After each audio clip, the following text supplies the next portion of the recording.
Hey bosses, it's Derek here. Just a reminder that our Invest Like a Boss quarterly episodes are now exclusive to Patreon. Moving the quarterly updates to Patreon allows Sam and Johnny to be more interactive with you all and provide more transparency in their portfolios. In fact, this past quarter saw some of their biggest changes yet. Sam and Johnny both had new multiple 5- and 6-figure investments and sales. The guys break everything down on video, show visuals of their asset allocation, discuss their new strategies, and more in the new Q2 2020 update that is live right now. To access the show, head over to patreon.com/investlikeaboss. That's patreon.com/investlikeaboss, or check out the Become a Patreon tab on investlikeaboss.com. Plans start as low as $5 per month, and all funds raised go directly to show production costs to help us book more guests and create more free episodes for all. Thank you for your support and enjoy the show. Welcome to the Invest Like a Boss podcast. I'm Sam Marks. And I'm Johnny FD. We're self-made entrepreneurs who invest our own money and use modern technology to invest like a boss. Join us each week for exclusive interviews with our network of modern investors, business owners, and multimillionaires to discover new ways to invest our hard-earned cash. Hey bosses, this is Johnny and welcome to episode 149 of the Invest Like a Boss podcast. I'm here with Sam Marks. Bill Perkins coming on soon. Sam, what's up, buddy? Hey Johnny, hey guys. Greetings from the wonderful, beautiful, can you take a guess, Johnny? Ski country. Tahoe maybe? Where is that? Good guess. Steamboat Springs, Colorado. My God, Nice. Is it heaven out here in the summertime? Woo! Oh, I like it. I finally got a place to match your Sri Lanka. Yeah, I'm in some gaudy looking place. You see this? See that gold right here? Once again, I'm fooled, wondering if it a Zoom background or is it Johnny's new location? It's my new location, my new hotel here in Aragon Bay, Sri Lanka.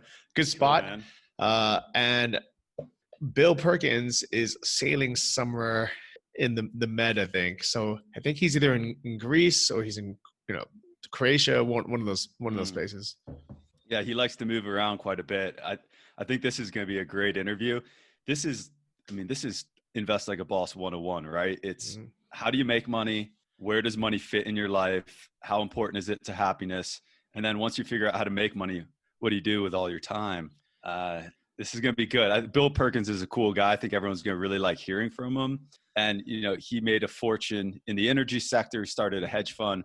Most recently, he's been gallivanting around with Dan Bilzerian, and he is just all about living life. And that's what inspired him to read the book or to write the book, Die With Zero, which Johnny picked up and was inspired to bring him on the podcast. Yeah. And actually, so I've been following Bill Perkins for a while, really since he started hanging out with Dan Bilzerian, the Instagram king. I'm sure all of you guys know who he is. And Bill kind of came on board a couple of years ago, just like I think he was newly divorced. He was kind of like the cool dad vibe. But he seemed like he was having a great time. And like very quickly, within a few years, he kind of, started dating one girl very seriously and kind of like stopped, that party lifestyle. If anything, I think he actually deleted most of those super party photos off his Instagram to keep it more kind of PG-13.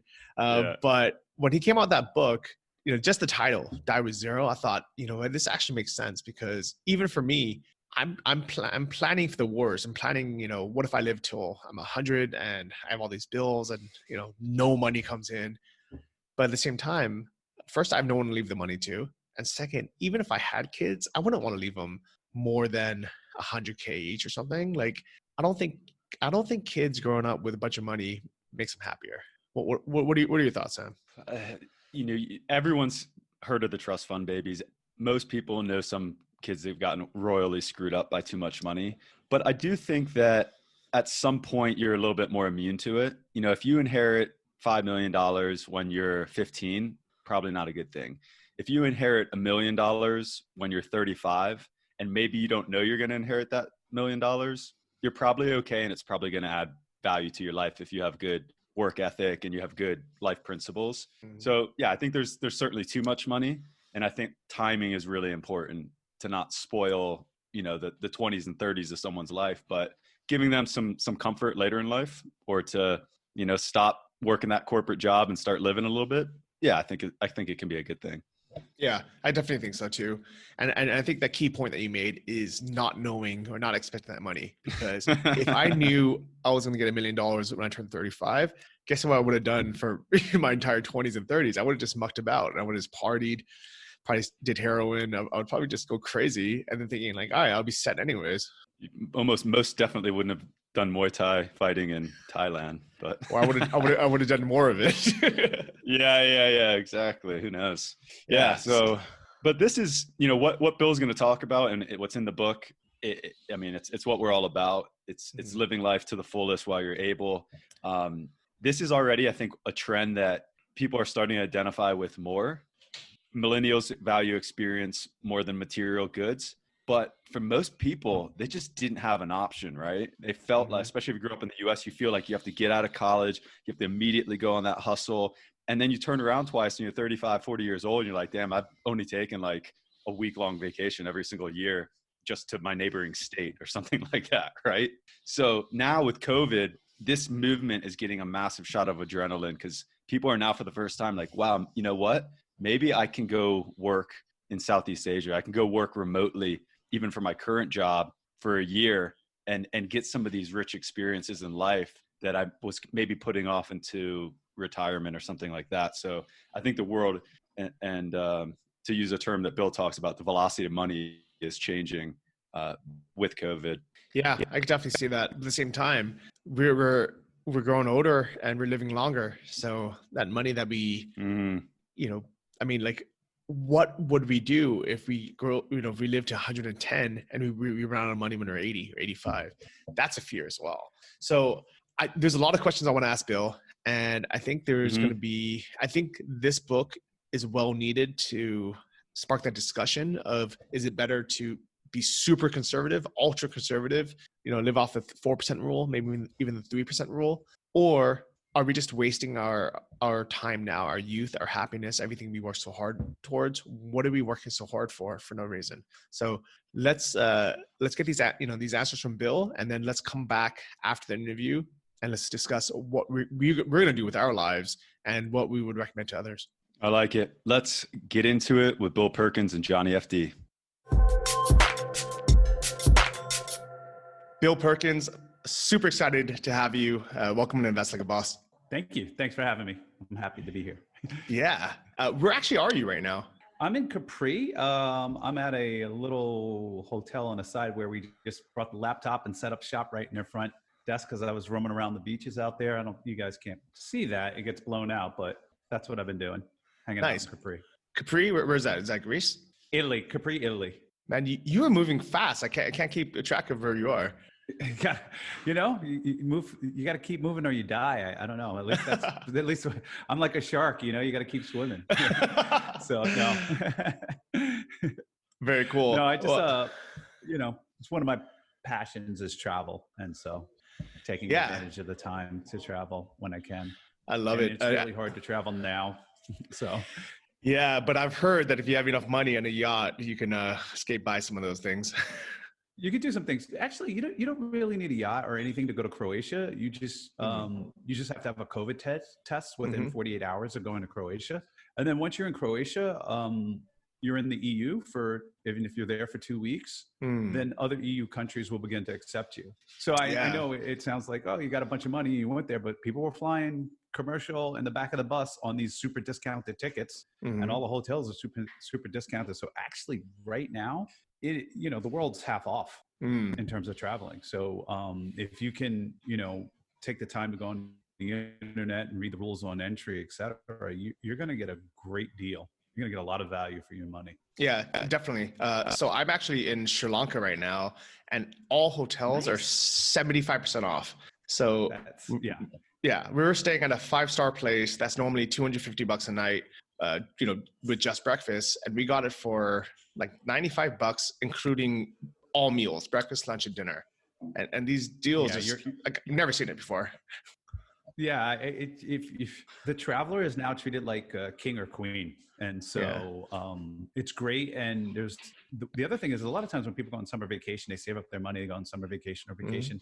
They're generally going when everybody else is, and it's mobbed. And so you don't get a fuller experience, or it's a little bit of a hassle, and it's not mobbed. It's pleasant. It's not over capacity. It's actually probably 50% of capacity, which, unfortunate for the shopkeepers, but great for the traveler. Yeah, definitely. And actually, it's not even just during this pandemic. I realized for years now, the greatest kind of travel hack is just going slightly off season. Whether it's going, to Europe in like April, May instead of June, July, August, or going in September, like when everyone else, has to go back to work or back to school. Yeah, if you can find the valleys and not go during the peaks, you're going to just have a much better experience, I believe. Yeah, definitely. Unless you're, a 19-year-old, 20-year-old kid on gap year and you just want as many kids and girls as possible, then, go when it's raving, But for my age group, we kind of like it a little bit quieter. I can see that. Yeah, I'm starting to get there as well. Actually, how old are you, Bill? I'm 51. Okay. I'm 39 this year. And one thing that I had noticed is I used to think that money was kind of the big resource that we all aim to have, that's kind of the most finite thing. But as I'm getting older and as I meet more people who have money, I realize time is equally important. And without the time, money is almost a little bit useless. Yeah, it definitely is. And that's the obvious example is when you're out of time, you're going to die. There was actually a movie kind of like that, In Time with Justin Timberlake, I believe. But, most of the people I know that have acquired wealth, they're older, they're on the other side. They're converting that money into time savers, whether it be, people think private travel is about luxury. No, it's about time. The plane takes off when you get there. Your luggage is with you, it's 4 or 5, 6 hours, of saving time. The staff, et cetera. Yeah, it's nice not to do those things, but it saves you time so you can do the things you want to do. So, if you have a version of a time machine, whether that be the plane that goes faster or a service that makes things easier for them to do, you're going to get their money in exchange for giving them back their time. That definitely makes sense. And actually, there's a third aspect that a lot of people overlook is the kind of youth or vitality to even use that time and money. And that's something I didn't really realize until I sat down with a guy who was retired. He retired late at 75. And he says he has all the time in the world, all the money in the world now, but he just doesn't have the energy to go do the things he wanted to do. And that's why your book, Die with Zero, resonated with me so much. Yeah, I talk extensively about that book. At that point in my book, the idea that you can delay gratification of certain experiences indefinitely or to later in life is kind of, in the culture, people think about it, think they can, but it's not true. And basically you get no gratification. You wind up working for nothing. There's certain experiences that are meant for certain periods in your life, either because of your health, right? Your health declines. I won't be skiing at 90. I have back injuries and all sorts of things, right? Bone density, lung capacity, you become fatigued. They're not enjoyable. Walking cities where you like, oh, I'm going to walk all around Paris. And then when you're older, you're like, I'll walk a block and I'm going home. You don't get as much Paris. There's also your attitude, right? There's certain things that you enjoyed in your 20s or 30s that you don't enjoy anymore. It's just, I don't know what it is. It's just temperament. Maybe I need to go into the research and figure out why don't I like these things anymore? You just do. You're just out of it, like glow stick days in the club. Those days are pretty much gone for me, you know what I mean? Like maybe once every 2 years you could get me, or if you get some good alcohol in me, I'll go out for an hour, but it's not my thing anymore.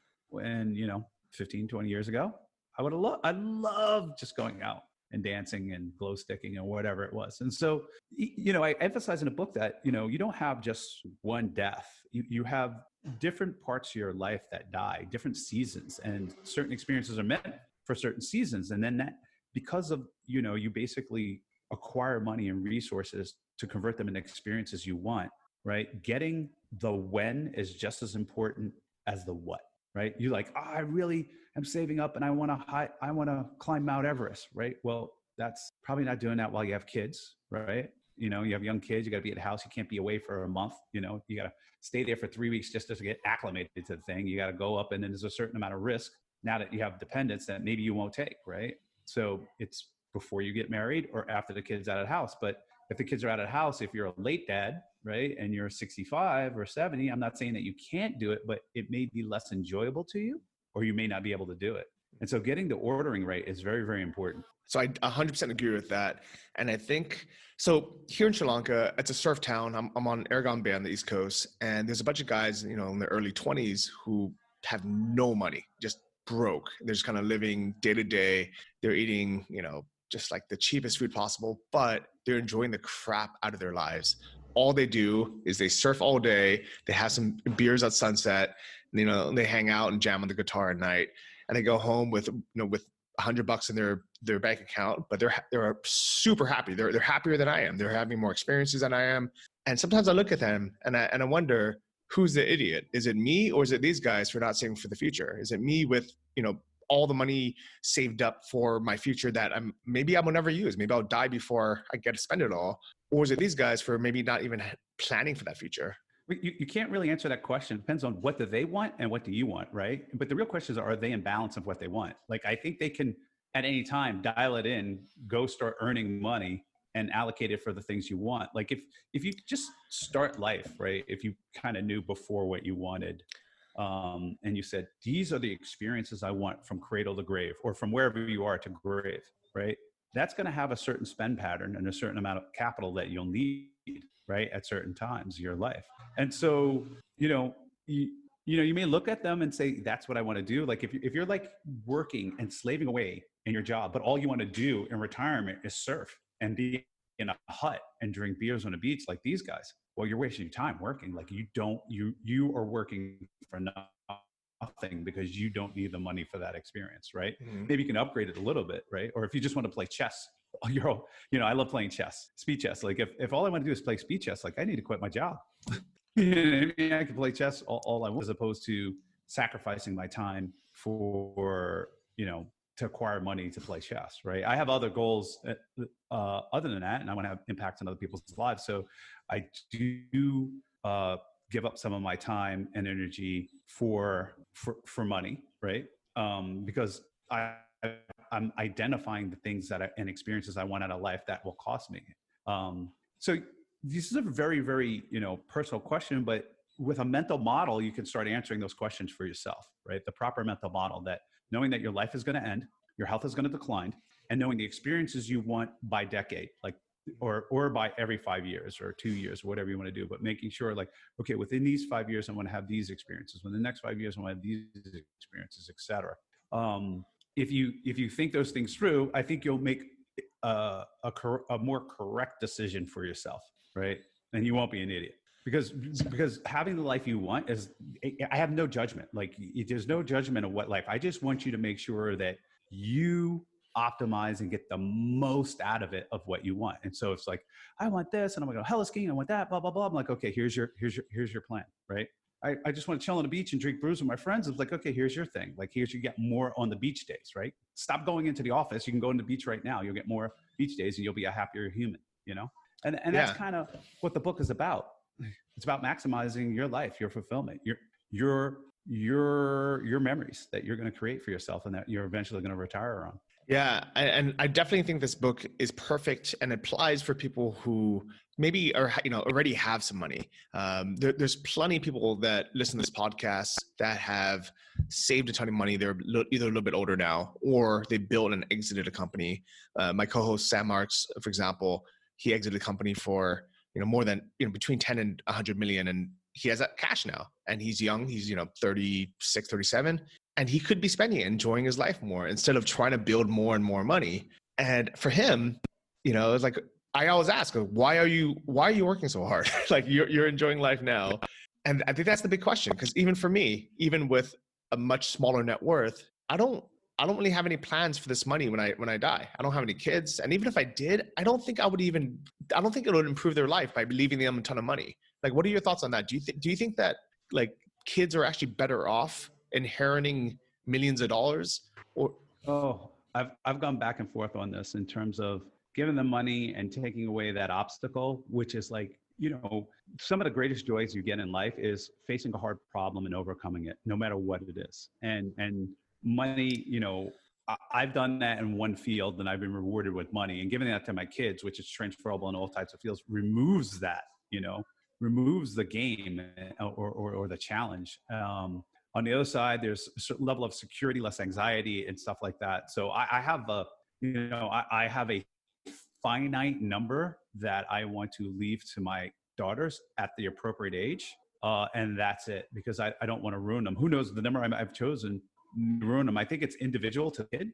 But going back to your partner, I'm going to hazard a guess that he's good at something and it's become a habit, and he's disconnected from the other parts of his life of what he wanted. Like when he probably started, he's like, I want this, and this, and I'm going to do this job, and it's going to give me a bunch of money, and I'm going to be able to do this.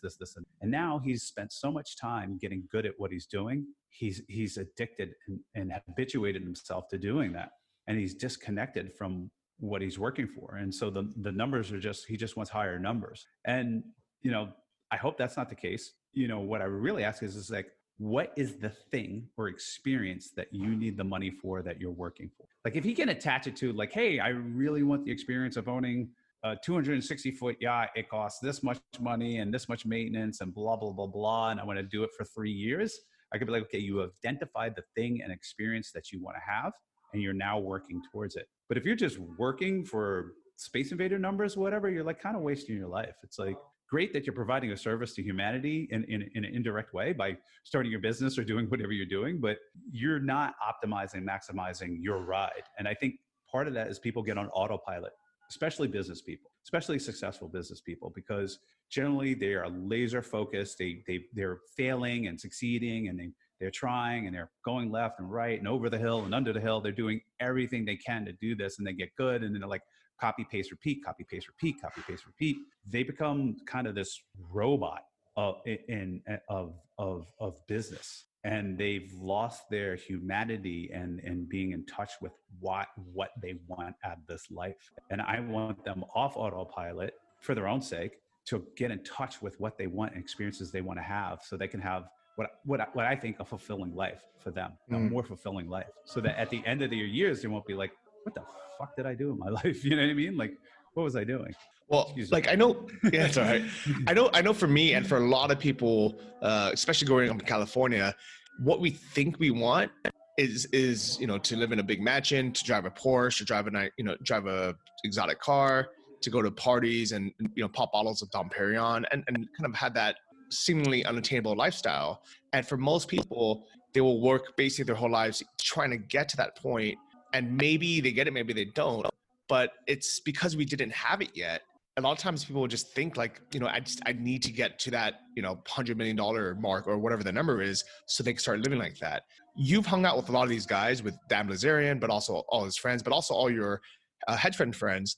Do you think that lifestyle of, of the big parties, tons of hot girls, Dom Perignon, Ferraris, Lamborghinis, do you think that actually has made these, like, do you think, it's actually something people are like, yeah, you know what, I got it. This was worth working for? Or do you think a lot of them would have been happier if they had not worked as hard and just enjoyed life more doing something else? I think they would have enjoyed it. My experience is they really, when they get the thing which has been advertised to them, that this is, they have this cartoon vision in the movies and rap videos of this is life and this is what's going to make you happy. And I had like a Lamborghini, a freaking car I can't even remember, another 300. And I realized I'm not a car guy. I don't even like this. You know what I mean? Like, why? What am I doing with this Spider 528 or, McLaren thing or whatever it is, the car I had, and it was just like, I don't even like it. I feel like a douche in this car, like it just, and all the ostentatious type stuff. And I realized I don't like stuff. I'm not a stuff guy. I'm a ball cap, jeans and shorts type of guy. I love to travel. I love learning new things about cultures. I like history. I like knowledge, I like science. I like lectures, I'm just that guy. And so, I realized like some of the things that, the amount of wealth that I've acquired, like, I'm like, okay, I need to pile it into causes and charitable events that I like, and enhancing these experiences, and travel, et cetera. And so, I think people, it's like, I want to get wealthy. I want to remove the stress. But and then after you've got survival and removing like just the stress of living on, the kind of what you want experience you want out of life, I think we're disconnected. We need to get off autopilot and not the advertising. Like you want the big blingy watch and the so-and-so. I mean, yeah, we all want women when we're young, right? Like we think like if we get all these things, we want the girls. I find out girls they don't really give a rat's ass about that. They want you to be kind and funny, like everywhere I go, I mean, guys are crushing it in clubs. They don't have any money. I see people crushing all the time.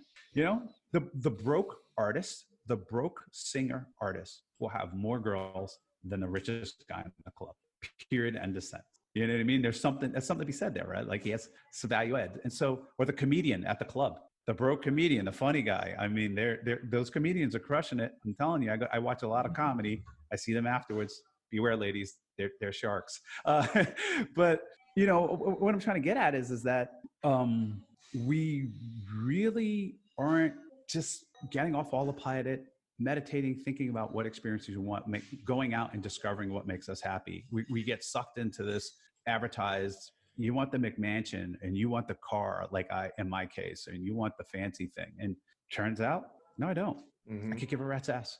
But do you think that it's like, you know how like our parents would say, don't touch the stove, it's hot. Do you think it's one of those things where we need to have experienced it ourselves first to get to that point where we can say, you know what? Yeah, we've partied at these mansions. We've had this lifestyle for a year or two. Now I really realize it's not for me, and it never was for me. I've owned the Lamborghini. I don't need it anymore. Do you think you could have learned those lessons without doing all that?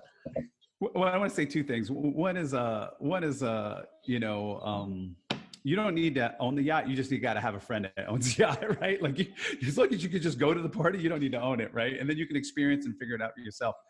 I'm a hard way learner. I'm one of the guys that's like has to learn from his own mistakes. You know what I mean? My dad said there's 3 types of learners: people who learn the hard way, people who learn the easy way, and people who never learn, right? You just don't want to be in the never learn category, right? The easy way would be, look at all these other people. That really isn't satisfying, right? There's empirical data, there's psychological studies, et cetera. We don't need that. And the hard way is you go do it, you spend a bunch of money, you figure out you don't like it, and then you don't repeat, right? I tend to be in the hard way. Some categories, I'm a never learner, at least yet, and so it just depends on who you are. I think the easiest path is to be the easy way learner and learn from other people's mistakes and all the information that's out there. Yeah, good advice. So let me ask, do you think you would have been happy retiring like much younger? So, like what was your net worth at like 25 or 30 or 35? If you had retired with that amount, do you think that you would be happy, spending that, drawing down on that for the rest of your life? So I think we broke up a little bit, but I think the question is would I be happier, with less money and then drawing down on that for the rest of my life than less working? And so one of the things I've done is, and this is kind of either the blessing and curse of technology, is that my office is here, right? My office is where I go. And one of the things is like, if I had to be in an office or away from like the thing I love to do, which is travel, I would have quit a long time ago, right? And I honestly, here's an interesting conversation. Like when I was starting my hedge fund, I flew over to Germany to talk to some investors, and there were big German dollars coming in, and they were like, oh, they saw my Instagram, my life, or whatever. And I said, listen, if you're going to try and take away my life from me, I'll quit. I don't care. Like, you're not going to change who I am, right? Like, you cannot buy my life, right? And I made that very, very clear that if you think I'm going to stop Twitter battling or Instagramming and traveling around the world and documenting my travels, like, you got the wrong guy. Go invest in somebody else. Save your money, right? And I'm very adamant about that. And I have to be adamant about that about myself, because otherwise I can become habituated into staring in front of a screen, natural gas, whatever. And I'm like, I also changed my trading style to be more of a seasonal trader instead of everyday battling, high frequency trading, because it was sucking up too much of my life. And I was like, can I find balance? Can I do what I'm doing and still enjoy life and going out? And luckily, technology allows me to do everything from my phone, right? People think I'm not in the office. I'm on the boat, but I'm really working, and they think, hey, Bill, why aren't you listening to me? It's because I'm actually working right now. It's a better office view, but on the whole, it's expanded my experience of life, and I've had more fulfilling experiences and more experiences to look back on and get memory dividends, et cetera.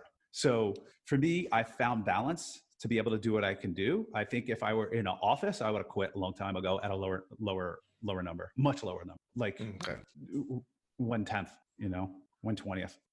So it sounds like, I mean, from kind of like my point of view, kind of the ultimate, like balance would be to make a ton of money, in your 20s or 30s, or maybe, up to your 40s. And then sometime before you can, you kind of start going downhill health wise and energy wise, to start actually spending it and finish, your life at 85, 90, or whenever we die with, without running out. But at the same time, without a big amount of money that we just never spent, and definitely, don't hold the money until you're 75 and then start spending it in the last 5 years when we're not healthy anymore. But do you think that? Yeah, yeah. No, go ahead. I think like, the thing is balance at each age range. According to who you are, you're going to have some balance. Like there's certain experiences in your 20s, right? Like they're meant for your 20s. Like don't fucking rip off your 20s. You'll hate yourself later on, or at least your 20-year-old self, not your complete self. Like for ripping yourself off for certain experiences. Yeah, it'd be great in your 30s, but then you're like, oh crap, I'm married and I got kids, and things I thought I'd be doing when I was 30s with this money, I'm not doing. You're still having joy, you're still having a good life, but like you realize like certain things have passed, right? And so, if you're mindful of your path and what you want, and you balance, like I'm okay with people making money until the day they die, as long as they spend it. Just got to spend it all and convert it into experiences. Otherwise, you're working for you're just a robot, right? You're not maximizing your life. And so in order to maximize your experiences, your fulfillment of life, your ride, your one adventure, you need to be really conscious about your health each decade, what experiences you want to go in each decade, and your resources that you have. That's your money, your time, and your health. Those three resources. We need to know where we're at, and where we're gonna most likely be at each phase, and then slot the experiences accordingly. Then you'll have a full and rich life, and you'll die with zero regrets. Having no money when you die, dying with zero is one way to get there, right? But that's how you have a fulfilling, great life and meaningful life according to you, not according to me. I don't. If your life is like, hey, I want to be in a club chasing women and glow sticks for the day I die, then that's your life. You know what I mean? Plan accordingly. So, it's not, I think the mental model is one size fits all, but the life is definitely not one size fits all. Makes sense. So that actually is Right. perfect for our next question. This is from our Patreon group. David Swanner asks, after financial independence is achieved, how does a person mentally shift from an aggressive savings investing mindset to a more abundant mindset with increased spending on meaningful hobbies or experiences? Yeah, I think that's one of, I don't have the exact answer for this, but I will give a suggestion, because when you get so focused on accumulating wealth, right? To decumulate is scary for people. Like seeing that number go down is like, oh my God. And there's fear associated with that. Like our egos are attached to those numbers. So, one of the things we got to do is detach our ego and shift our fear of running out of money to a fear of not living life. Like I have a fear of like, my biggest fear, which can borderline on irrational, is 10 years from now, looking back when I'm 51 and going, oh, fuck, Perkins, God damn it, you wasted your time doing X, Y, and Z, and not living your life. And you were chasing money or chasing dollars or didn't spend time with your daughters or missed a soccer game or whatever. And when you're earning money and you're focused on balance sheet numbers and P&Ls and EBITDAs and all these metrics, your fear is those numbers going awry, right? And so we need to shift what we're afraid of, right? Or lose that fear and lose that ego attachment to this number being higher and higher, and attach our ego to happiness and fulfillment and experiences that we want to have. That's my partial answer. I think there's other people out there that will probably give better answers to help you do that. Tim Ferriss is for one, and some other guys out there who talk about ego and fulfillment.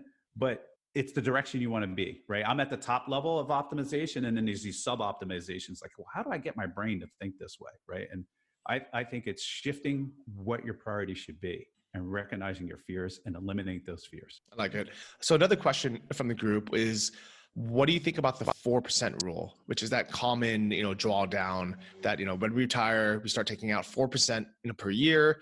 And with, and every year we tack on to a little bit more to just for inflation. And it's a very safe way to be able to, not run out of money before we die. It should last 30, 40 years. I don't like those rules. Particularly because you don't draw down on the principal, right? A lot of these rules that I've seen, and I'm not necessarily the 4%, but is basically you have this stack of principal that is potential energy that you're not converting into experiences, right? And like, I mean, even for just the average person, like I don't want $200,000 on my deathbed. I want $200,000 worth of memories and experiences that I've had with my loved ones and that on my deathbed, right? And so a lot of these rules, and I'm not saying the 4% rule definitely does this because there's somebody like, no, that exactly gets me at zero. You know what I mean? But like, I like deliberate planning of getting close to zero at death, right? I want you to survive, and I want you to have the experiences allocated by age bucket. So the 4% rule says basically, hey, deny yourself certain experiences at 50 or 55. So that you have this big sack of money on your deathbed, So I would adjust that such that it matches your consumption of experiences. And as you get older, a lot of people think you need, in JP Morgan private client services, these wealth services, they have papers out like how hard it is to get their older customers to decumulate, to spend down. And the reason is they can't. They just don't have the energy. They don't have the will, or they just don't have the health. And so their time has passed. They talk about the go-go years in retirement, the slow-go years, and the no-go years, right? And rules such like the 4%, they push a lot of money into the no-go years or the slow-go years, right? I do think it's great to get people saving, to get to this. I think it's good that people are thinking of formulas and ideas and metrics, but this is not the best way to optimize your life. I can definitely see that. So the question I have is, why did you write the book? I mean, you obviously don't need the money. I'm sure you're not trying to be an author, live off of the author's salary. Like, what made you write this book? No, I've been blathering about this stuff with friends for, like years, right? Like, and people have been getting value out of it. Like, you shifted my thinking about this. You shifted about when the timing of giving an inheritance is, whether you give them, if you're going to give them nothing, but if you're going to give them something, it's like, hey, don't wait until you die. 60-year-olds, like, they may not even be able to move. They may not be alive. It's a random date in the future. Like, that's not given to your kids. That's given to some adults who may, who may just be sitting home watching Jeopardy, right? So, and people have gotten value. And I feel that, in my wildest dreams, that this book could change the velocity of money. Not only do I help the person who reads the book optimize their life and give them a mental model, have to optimize their life, but when they start converting that cash and that resources into experiences, the money doesn't go into outer space. It goes into somebody else's pocket. It goes into the travel agent, the boat guy who's driving the boat, the restaurant, the guy who guides you up hiking the Himalayas, or whatever it may be, right? And so that money spins around the globe, it spins around your community, and helps those people as well. You take that money out of the mattress and put it to work. And so this book can help a lot of people fulfill their lives, and help also other people on the other side, helping them get their lives going, gets the economy going, gets that velocity of money way up. So that's my delusional big dream for this book. That's why I wrote it. I wanted to change the culture. Yeah, I like it. And if anything, it'll create less trust fund babies in the future and force people to, to kind of like learn these lessons themselves, and which I think would be a good thing. Yeah. I think like, people want to live. Like, I don't know what it is. Like, somehow we get cultured into this mindset, right? And I think, the whole Social Security, Social Security was just like, when you retire was just an actuarial thing.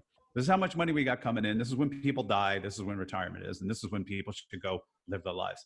This wasn't rationally thought out about, like, when can you best convert your money into experience? experiences. The utility of money declines for individuals, right? Like somebody on their deathbed, the utility of money is almost zero, right?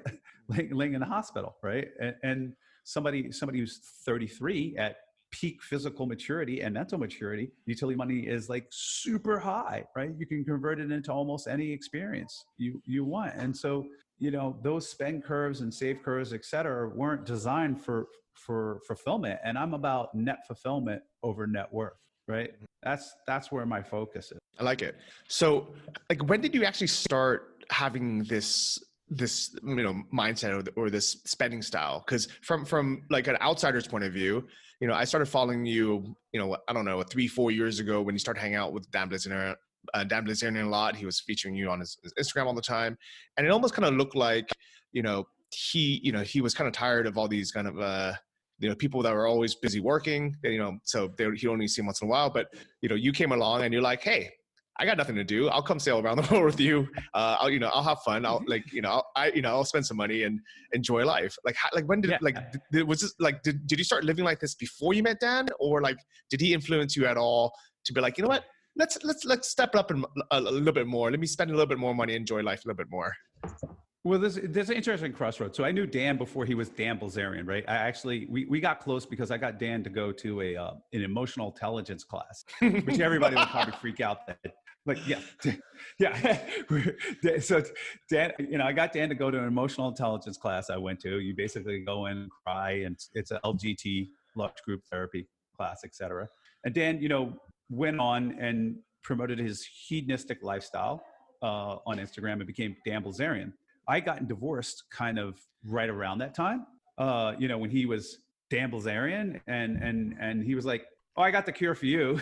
You know what I mean? It's babes and girls. You like to travel, and here's all the babes and girls in life and whatever. And I was just like, well, I was lost. I didn't know who I was. I was like, I had to rediscover my new role in life and who I was and what I wanted. And so, I just hopped on in, you know what I mean? But, I'm still a dad, and I can't be complete I can't go full Dan Bilzerian. But I was having fun, and I enjoy Dan, and I've known him for a while. As far as like the philosophies in the book, I had different pieces of it hit me at different times, and I tell this story often is that when I was younger and I was broke on Wall Street, and you see tons of rich guys around, right? But they're older, right? I'd see all these rich guys, limos and whatever they're doing. And I would look at them kind of my arrogant look and just kind of like scoffing. I'm like, who cares? The guy's fucking old. Who cares if you're rich when you're old, And that's a very ageist thing to do, because these guys are my age right now, right? Like, I was totally clueless. But I was onto something, right? Like, I was onto the fact that, money has a declining utility as you age, right? And I was like, I want to get rich before I'm 30. You know what I mean? Like, I gotta get to this number. I didn't know what that meant and the things I was gonna get. I had this cartoon idea of being rich, but that hit me. I read this book called Your Money or Your Life by Vicky Robin, and I think a guy last name Dominguez. It changed my life. The book is basically about how there's many definitions of money, but the one definition that sticks is money is something that we exchange our time for, and therefore money is a representation of life energy. And so then I started, and the book is very, very big on remove money out of the equation and look at everything in terms of hours of your time. Right. So you figure out your networking after taxes, after transport, everything, like, let's say, $16 an hour. Right. And that was my time value. And you look at a shirt and you'd be like, oh, that shirt is 1.5 hours of my time. Oh, I don't want to do that. I don't want to work 1.5 hours for that. Right. And then so that helped me really sink into my skull. Like, I'm exchanging hours of my life for X, Y, and Z, and everything I saw was in hours. Even a cookie. Like, if I was like, I eat a cookie, I'd be like, oh, that's an hour on a treadmill to maintain my weight. You know what I mean? Do I really want to eat this chocolate chip cookie? A lot of times it was yes. and I would go on the treadmill, but so, and experiences with my family members. And so I would have, it was kind of like this kind of idea. It was kind of like, I don't know, like the movie The Usual Suspects, right? Like, at the end, everything comes together, right? Like, it's Mr. Kobayashi. I don't know if everybody's seen the movie The Usual Suspects with Kevin Spacey, or any kind of mystery movie where at the end, all these little hints come synthesized, and you're like, you get it. It was this guy. This is how he did it, and blah, blah, blah, blah, blah. I guess around 40-ish, I was having debates and discussions with friends because all of this had come to me. I was like, there has to be a formula. There should be a peak net worth. Your net worth should peak at a date, not a number. No matter where the number is, at a certain date, your earnings the more money you earn, your utility goes down further. So you're really not getting net enjoyment, right? You're not getting net hours out of it, net fulfillment out of it. And so, I would discuss and debate this, and maybe I can write a program to do this, and really really get on board with this. And so then I just decided to write a book. You know what I mean? So one of the the life experiences that a lot of people think want, but it's also a very easy way to lose half of your net worth and half of the spending money is getting married and getting divorced. What are your thoughts on that? Kind of after you've been through this whole process, and what do you recommend to friends? Yeah, I mean, I'm a risk taker. I think marriage is a very risky venture for everyone, but for me, the reward is worth it. I think life for me, I like sharing shared experiences. When I travel, I like to have a buddy or a friend or a companion. When I go to the movies, I like to go with someone and I want someone to love, and I want somebody to be a witness to my life, and I like to be a witness to theirs. And when I was in the single, free-loving, polyamorous, running around crazy with Dan Bilzerian days, it was a blast. I effing loved it. I'm not gonna lie.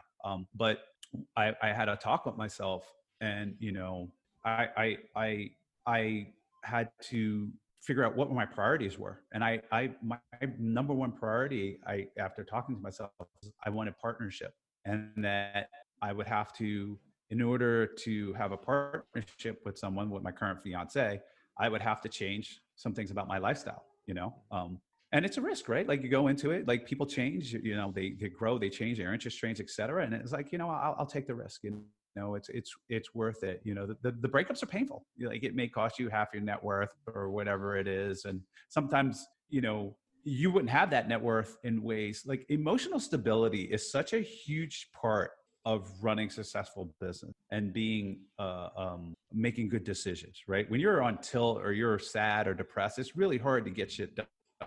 And so if you have a great partner behind you, they're not doing the work and they're not doing the calculations, et cetera, but they are an integral part of you. And so I know guys like to say, or the moneymaker, sometimes it's females say, oh, I got to give up half my net worth to this person. I was like, an aware person would realize that they were an integral part of this. Now, obviously, sometimes there's relationships where they were actually a detriment, and you succeeded in spite of your relationship.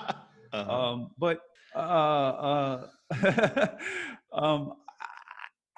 I think it's risk reward. I don't mind scuffing up my face. I don't mind losing money. I don't mind getting broke. I've been broke twice.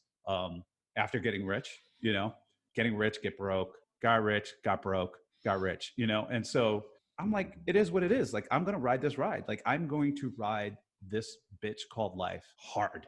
And, and so part of that is emotional risk, and having my heart broken and ripped out and messing up and making big mistakes. Like, I'm a mistake-making machine. I tell people all the time, I'm not even just like a old version mistake-making machine. I'm like the new X1000T mistake-making machine. And that's part of life. Like, and so be it. Bring it on. I want the love.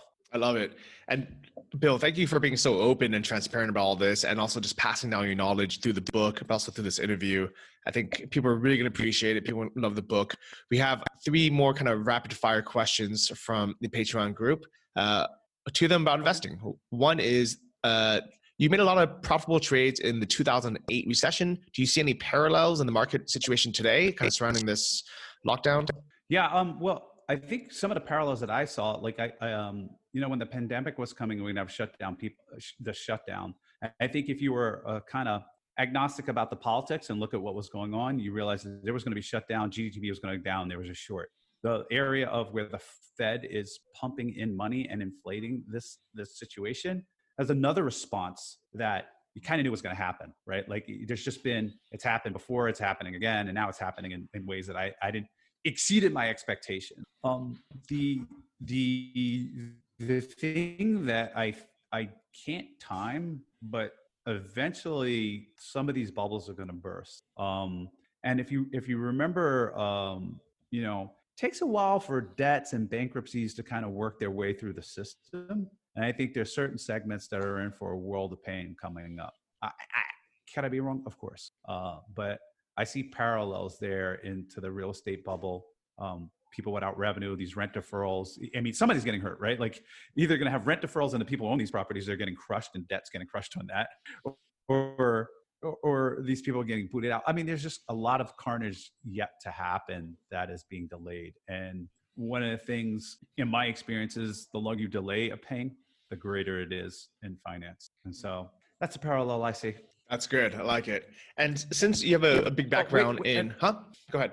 I want to give one caveat. Can I give one caveat to that? Please. Yeah. In 1918, we'd had a pandemic, lasted for 3 years. Then came the roaring 20s. So one of the things I'm concerned is that COVID is here. We're going to wind up living with this thing. Like it's going to go away. Like this is going to be like the flu or whatever, and it's et cetera. If we ever get to normal with this kind of gasoline on the economy, inflation is going to rip, right? Like there's going to be bubbles crashing and inflation risking and stuff like that. So that's the only caveat that I'm worried about. Okay. So sitting on cash might not be a good idea either. Yeah, exactly. It's really a fluid situation. You gotta be aware of what's going on. But I think the first is going to be a reckoning and then a lift off. So can I ask, like, what do you invest in? Like, are you in index funds, individual stocks, real estate? Like what do you primarily invest in yourself? When you say invest in yourself, I generally invest in myself. I mean, there's a couple things that like I'll putz around on a couple stocks. I'm invested in stocks that trends get accelerated by this pandemic, and then there's been a step function. So Amazon is basically a quasi monopoly, and we track credit card data, real-time credit card data, and it's just ridiculous. So any online shift, that world, online grocery shopping, people like that in that tech space where people are saving money, time, and convenience. Like basically everybody got a crash course lesson on shopping online and using Amazon and using X, Y, and Z. And I think that trend is accelerated, and I think they will, no matter what happens, they'll be around. So I have a small position in kind of like Amazon. I think it's SKYY or some sort of index fund, small position there. And then I have my bias to invest in these 18% yielding MLPs in oil and gas, because if you understand the nuances of the industry and what's going on, I feel that those cash flows are fairly secure. The world doesn't move without energy. And even when these companies go bankrupt, the FERC steps in on whether or not they can abrogate these contracts. And the FERC is very, very, very against abrogating any kind of pipeline contracts as such. So I think those dividends are safe, and I feel like 18% is, or 16%, whatever. Those are good yields. That's amazing yields. Yeah, they're ridiculous. And like just one who came out what it was one of the MLPs came out yesterday. It was just like, yeah, we reaffirm our dividend. The stock shot up, like whatever. But like I'm just like, eventually the dividend will force the value of the stock, and so I have those in general, but. Mainly, I invest in myself. I put more money into my fund because I feel there's chaos breeds opportunity, right? And so there's certain oil and gas companies that are going bankrupt. The production's going higher, but storage is so full, so it's bearish to front. But then LNG gets pushed back. Like there's all these juggling balls, and if you're able to figure out these juggling balls, you're going to make a lot of money. And so I'm like, wait, I need to have more of my capital in the area I know the best. Because there's massive opportunities going on because there's chaos. Makes sense. So speaking of energy, everyone's thinking the future of energy is going to be, everything's going to be electric. Tesla is going to be, 100% market share. Like, what are your thoughts on this? Is oil and gas going away anytime soon? Going to be. I do think that the politics and the technology of renewables is getting better, not worse. And I do think there'll be higher and higher penetration of renewables, but I do not believe in my lifetime, or possibly in my kids' lifetime will be 100%. But I do think the penetration is going higher, especially with battery technology getting better, solar technology is still getting better. Interest rates are low. So like when you have things with like solar, which is almost zero variable, very low variable, but high capex, right? Interest rates are a massive consideration. When interest rates are 0.5% on the 10-year or whatever the hell it is, it's like, oh my God, you know what I mean? It's like almost free, right? And so the cost of solar the levelized cost of energy for solar keeps going down and down. We have an intermittency problem, but the cost of batteries is going down, and the cost of of mitigating that intermittency is going down. And so I think the penetration is going up, but frankly, the energy density of renewables just isn't there for us to go to 100%. I think, you don't nail me to a cross. I think that if you're in the climate, if you care about climate change, et cetera, there has to be nuclear. There has to be smart nuclear, advanced nuclear. So I like that's it. my thoughts on that. I like it. So last question is a fun one. You seem like you're super into the outdoors, especially the ocean. What attracts you to that outdoor lifestyle so much? And what are some of your favorite, sailing spots in the world? Oh yeah. I mean, Greek islands in Croatia. This is my first time in Croatia. I was blown away. The beaches are different, and the Greek islands are better, but the BVI and the USVI it's tops. It's just tops in the world. You get the topography, you get the animals, you get close to nature. You just really, I don't know, you just really feel connected with God, with the simulation. If you're a simulation guy, you just feel like, wow, this is what life is about. It's very calming to me. I just feel very, very, very at home and at peace. And, I can just jump overboard. The water's like 80 something degrees, 82 is kind of my swim temperature. Jump in, swim with eagle rays. I saw a whale jump beside the side of my boat. I seen dolphins. I mean, it's just kind of like, all God's creatures are here and I get to witness this. I just feel very, very blessed and very, very grateful to be in nature and to witness that beauty. And so that has got to be some of the best sailing there is. I love it. So guys listening, if you're saving your money to one day to be able to swim with the eagle rays, you got to do it now. Make a plan, because who knows what's going to happen in 10, 20, 30 years when you're finally able to retire. Yeah. I mean, like everywhere I go, like everybody's like, oh, you live this fancy lifestyle. Every single place I go, there's somebody broke doing the same thing right next to me with a backpack, So you do not, and they're having a great time. Sometimes they're having a better time than me. I'm all concerned about this, and it wasn't this quality, whatever. I'm not living in gratitude, and they're in gratitude, fucking having the adventure of their life, And so there's a lot of people I envy. The people are having a great adventure that I'm like, wow, they're doing life better than me, and it's not because of the money. I love it, Bill. Thanks so much for coming on. If people want to find your book, Die with Zero, where can they find it? You can find the book everywhere: Amazon, Barnes & Noble, your independent bookstore. Let's support the independent bookstores out there. It's a hard time for them out there. Wherever. It's an audiobook, it's Kindle, you name it, you got it. I love it. It's out there. So very cool. We'll have links to all that in the show notes. Bill, thanks so much for coming on. Appreciate it. Thank you for having me. It's been great.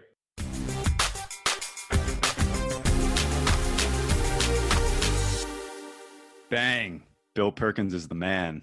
He really is, I love man. that guy. He is the man. Like him, like he's like the cool dad of Dan Bilzerian. If Dan Bilzerian had if Dan Bilzerian had kids, I would hope he'd be as cool as Bill. I kept thinking you were talking to some like 26-year-old kid that had made it hanging out in Capri. Like his voice is young, his spirit's young. I mean, not that he's an old guy, but yeah, it's great. And the narrative is awesome. The narrative is awesome. I keep thinking back to my aunt and uncle are the perfect example. God love them. Typical American couple worked hard their whole life to save money and retire at 60. And basically at 60, my aunt got Alzheimer's and they couldn't travel. And then my uncle had a heart attack when he was like early 60s and died. And so they never really got to enjoy it. They worked and stayed in Pennsylvania their whole life. And, that's obviously a sad story. And that's, I think the narrative is to get out there and find that balance. You can work hard, but make sure you spend it on rich experiences. Thought it was perfect. Yeah, I agree. It actually came to me when I was at a Starbucks in San Francisco. Maybe it was a Coffee Bean, but I was sitting there on like a Tuesday, 11 a.m. working on my laptop. And there was this guy, probably 67, 68, sitting next to me. We started chatting. And he told me he had just retired that year before. And now for the first time in his life, he has all the time in the world and he has money. And I asked him, why is he sitting at a Starbucks on a Tuesday at 11 a.m.? And he said, he just doesn't have the energy to do anything anymore. He doesn't have, and he wasn't even unhealthy. He just, when like, and we all think that we're going to be different. Like when I was 20, I would look at someone when they're 30 and think, oh man, this guy's so old. I can't believe he doesn't want to party till 9 a.m. anymore. Like I'm never going to be like that. I'm always going to be that young buck with energy. Even when I'm 40, I'm still going to go raving. I'm going to start glow sticking and, party all night. Yeah. Man, it happens to the best of us. It literally happens to all of us. And if you guys, are in your 20s and you think that you're different, you're not. I promise you. No way.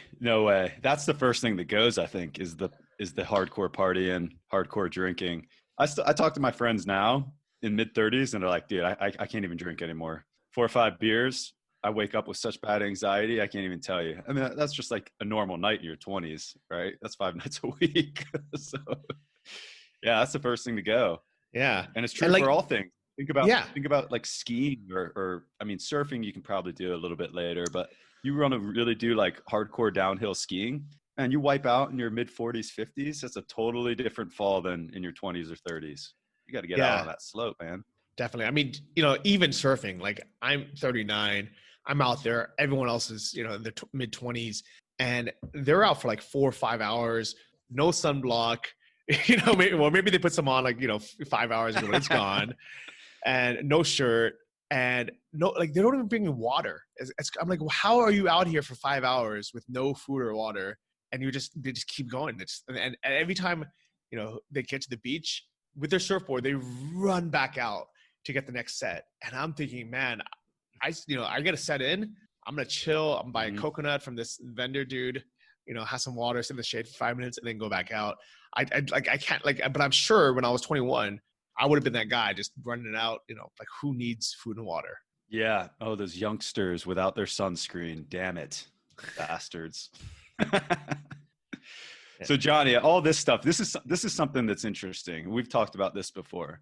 What advice would you give to, like, after reading this? I'm sure most of it resonates with you. What advice would you give to the 20-year-olds out there listening?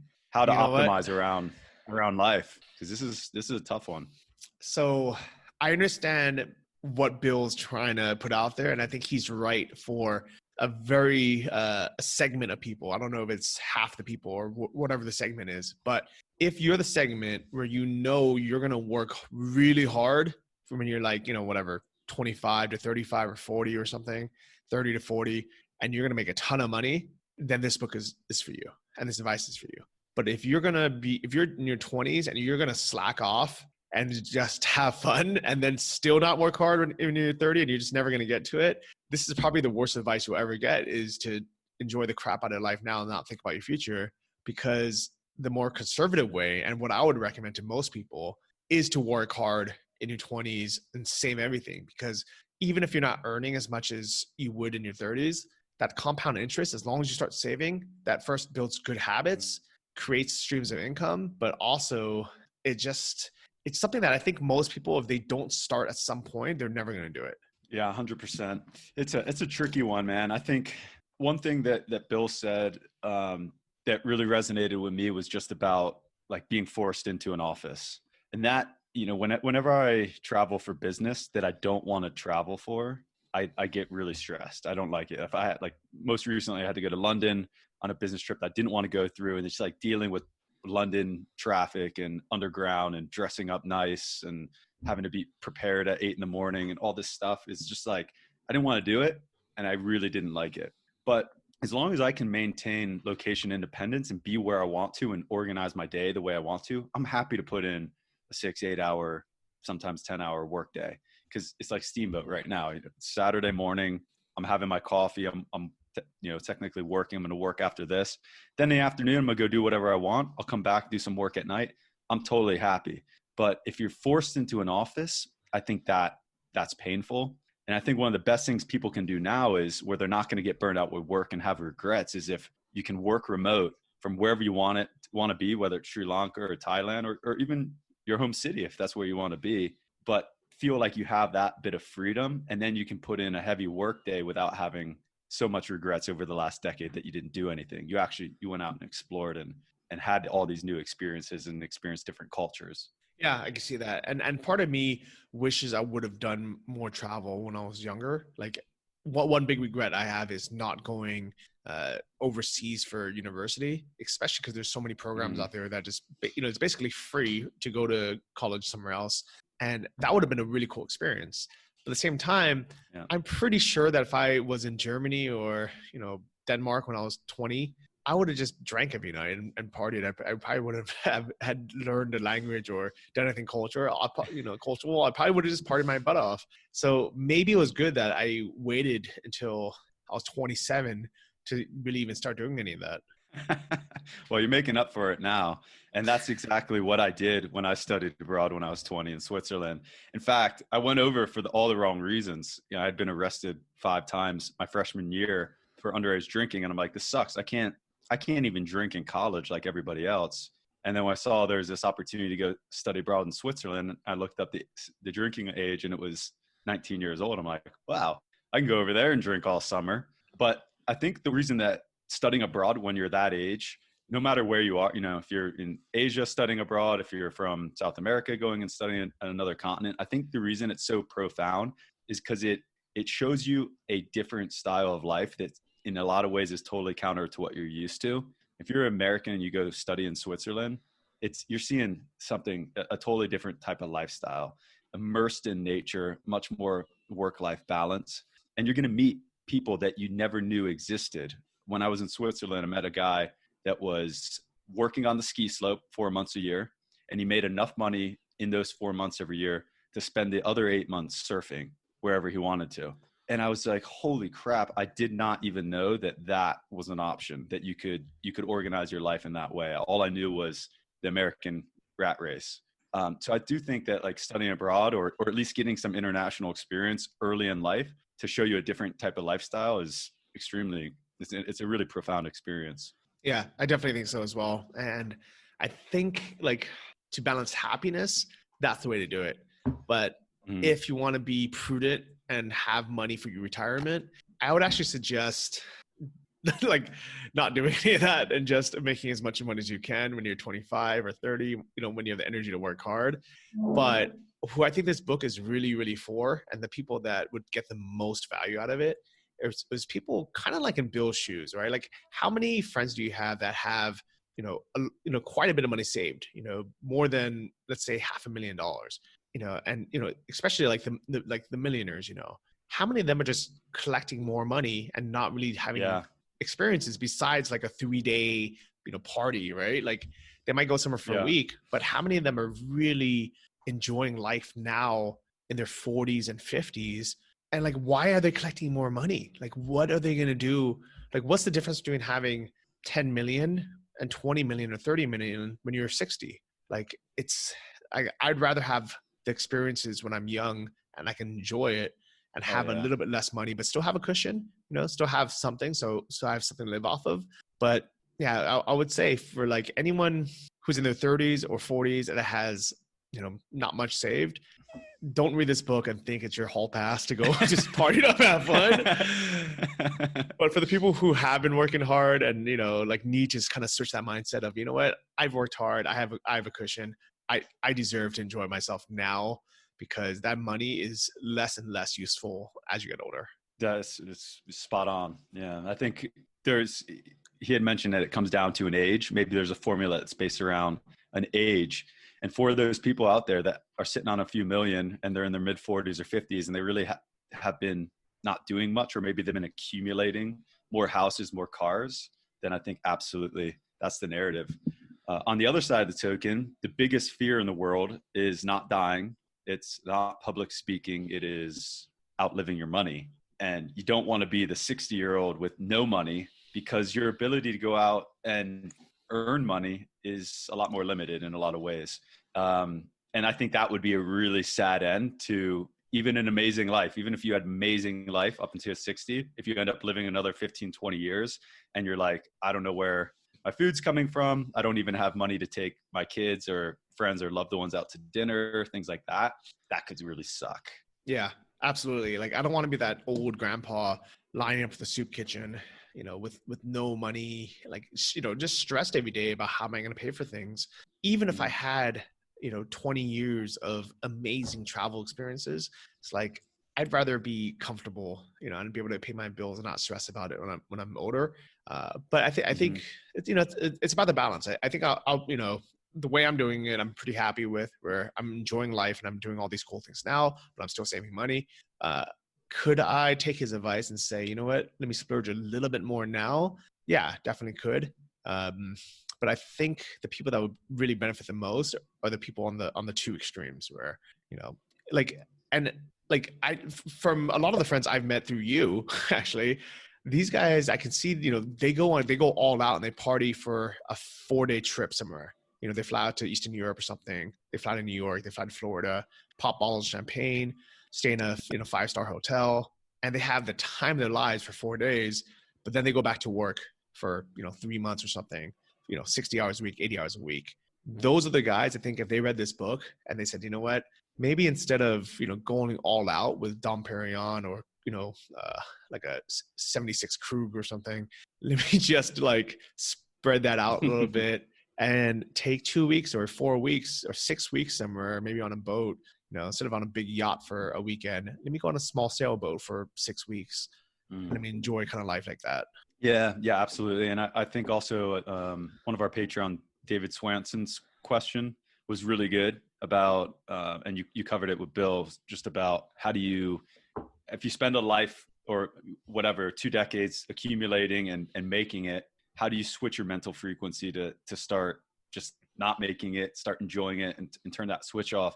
And Bill talked about it a little bit that, when you get really good at something, you tend to go back to it and keep doing it. And it's kind of getting this seam that's hard to turn off. And I think that's true. I think it's really challenging for people that have done something well for 20 years and gotten really good at it to say, you know what, I'm 40, I'm cool. I'm going to go coast and live in pajama pants in Chiang Mai, or whatever you want to do. Cause you always feel this need to get back into that sieve, into that groove.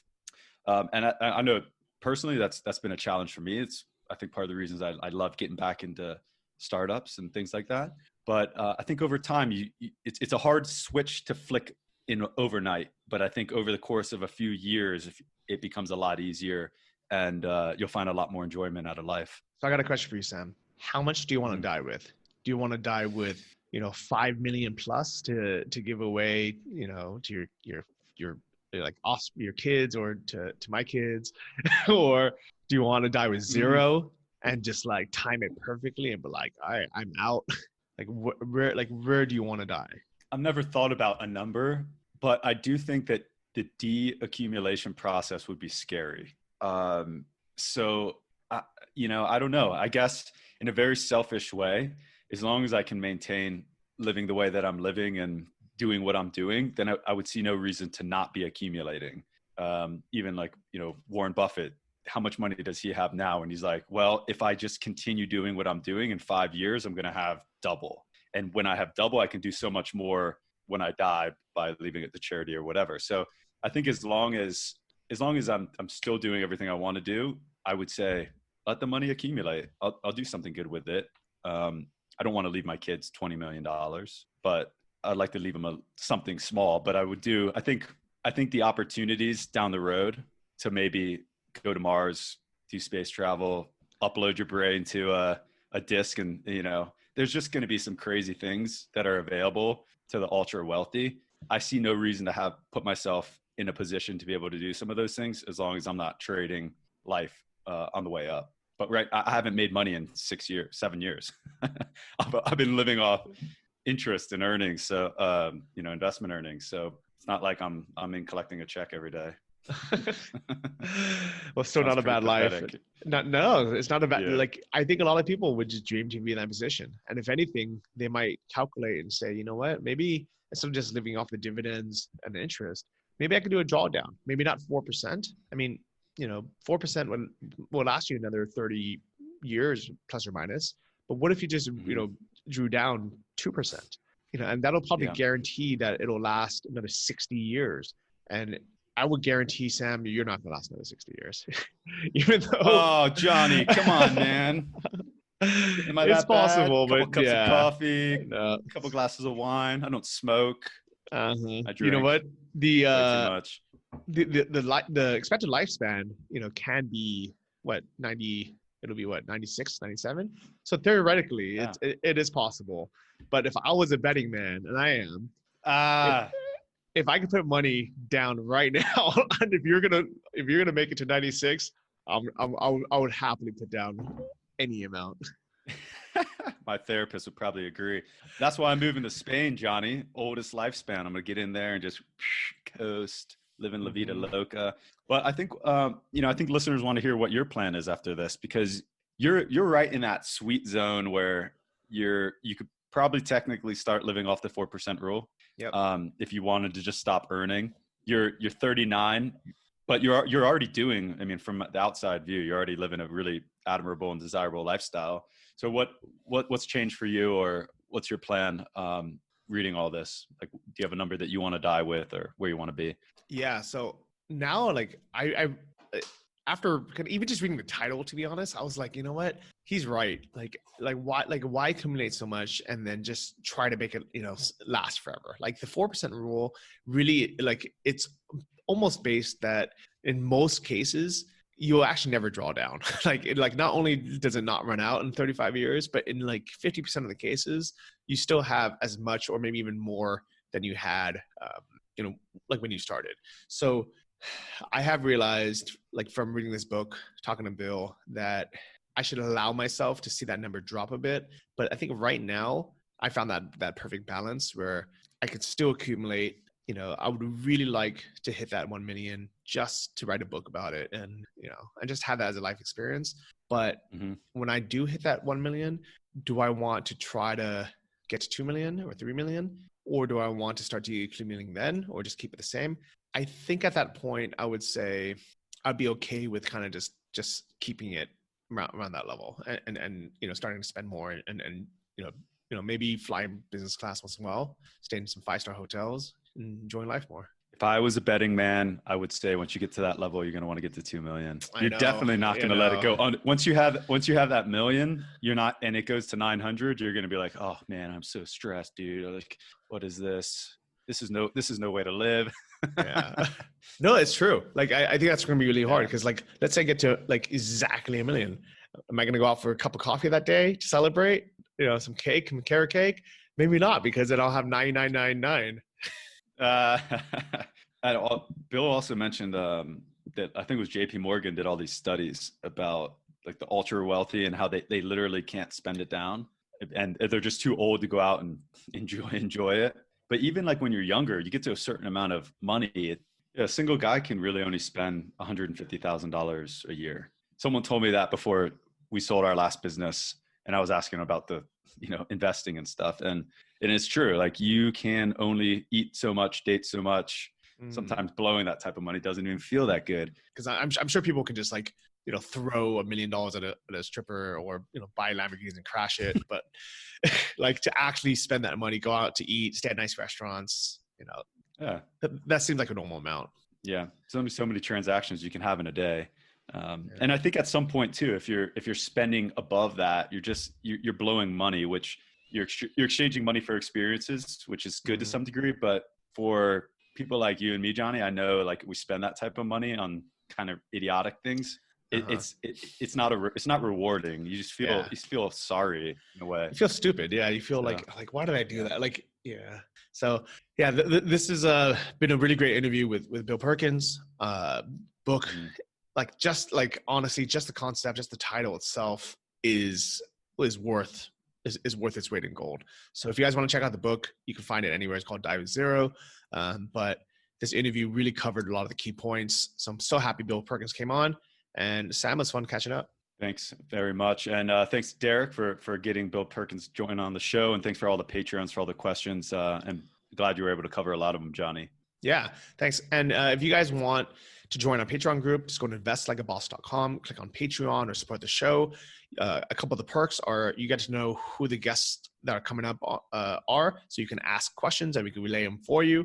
And second, our quarterly updates are now in video format, just like this episode. So if you want to watch the video of this episode, go to our YouTube channel, look for Invest Like a Boss, and you can see our dashboards, our screenshots of what we invested in. And a lot has changed this quarter with ups and downs. Both Sam and I have made big investments, 50K plus investments.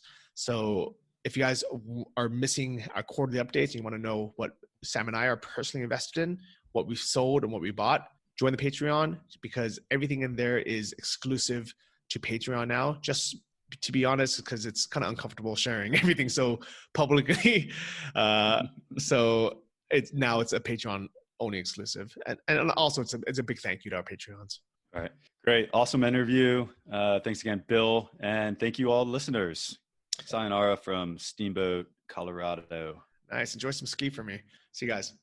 Enjoy some surf for me, Johnny. Will do. See ya.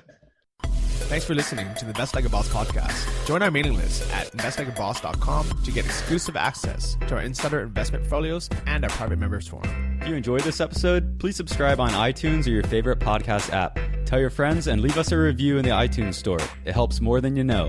See you guys next week.